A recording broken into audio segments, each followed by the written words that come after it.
Tamil Nadu CM Jayalalithaa ఆరోగ్య పరిస్థితిపై health bulletin విడుదల చేశారు అపోలో వైద్యులు. దీనికి సంబంధించి పూర్తి వివరాలు మా ప్రతినిధి దినకర్ అందిస్తారు. దినకర్, జయలలిత హెల్త్ బులెటిన్ కు సంబంధించి డీటెయిల్స్ ఏంటి? నిన్నటి నుంచి ఈ రోజు రెండో రోజు కూడా కంటిన్యూగా కూడా హెల్త్ బులెటిన్ రిలీజ్ చేయడం జరిగింది. అయితే ఇప్పటివరకు అధికారులు అందించినటువంటి సమాచారం వరకు అయితే the treatment plan including appropriate antibiotics and respiratory support అంటే ఏదైతే శ్వాసకోశకు సంబంధించి దాదాపు యాంటీబయాటిక్స్ ఇస్తున్నటువంటి మేము దానికి సరిగా స్పందిస్తున్నారు. దీన్ని ఏదైతే కోర్సు రిచర్డ్ జాన్ బ్యాలెన్స్ ఇచ్చినటువంటి కోర్సు ఏదైతే ఉందో దాన్ని కంటిన్యూగా మేము వాడుతున్నాము. అమ్మకు పూర్తి స్థాయి చికిత్సలో భాగంగా వీటిని అందజేస్తున్నామని చెప్తున్నా దీంట్లో మెన్షన్ చేయడం జరిగింది.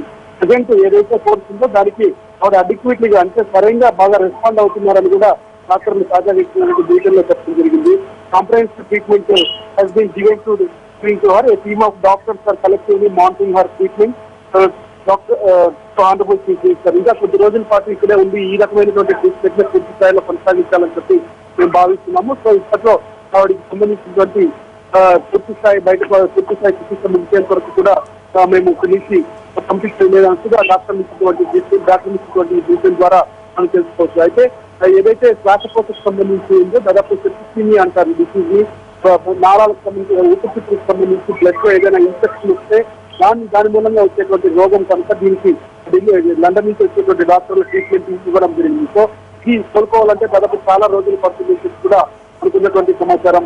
దీనికి సంబంధించి ఇచ్చినటువంటి ట్రీట్మెంట్ మూలంగా ఆవిడ కోలుకుంటున్నారో ఆ యొక్క కోర్స్ ని మెడికల్ కోర్స్ ని కంటిన్యూ చేస్తున్నామని చెప్పి ఈ రోజు ఇచ్చినటువంటి హెల్త్ బులెటిన్ లో ప్రకటించడం జరిగింది. ఇక ఈ రోజు ఉదయం నుంచి జరిగినటువంటి డెవలప్మెంట్స్ చూస్తే దాదాపు అన్నాడీఎంకే పార్టీకి సంబంధించినటువంటి మంత్రులు అలాగే మాజీ ముఖ్యమంత్రి ప్రస్తుత ఆర్థిక మంత్రి పన్నీర్ సెల్వం కూడా రావడం జరిగింది.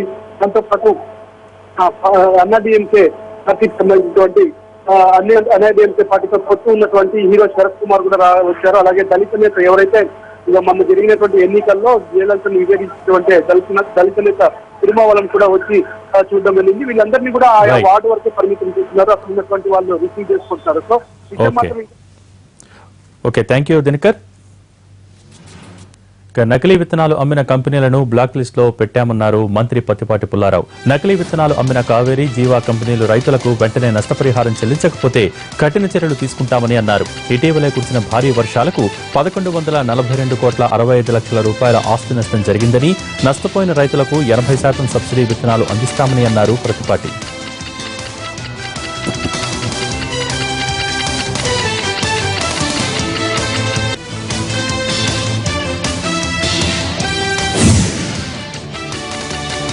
వచ్చే శీతాకాల అసెంబ్లీ సమావేశాలను అమరావతిలోనే నిర్వహిస్తామని అన్నారు AP assembly speaker Kodela Sivaprasadarao.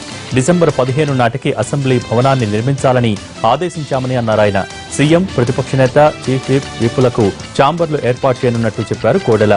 సభ్యుల్లో పరివర్తన రావాలని, క్రమశిక్షణ తప్పితే చర్యలు తప్పవని హెచ్చరించారు.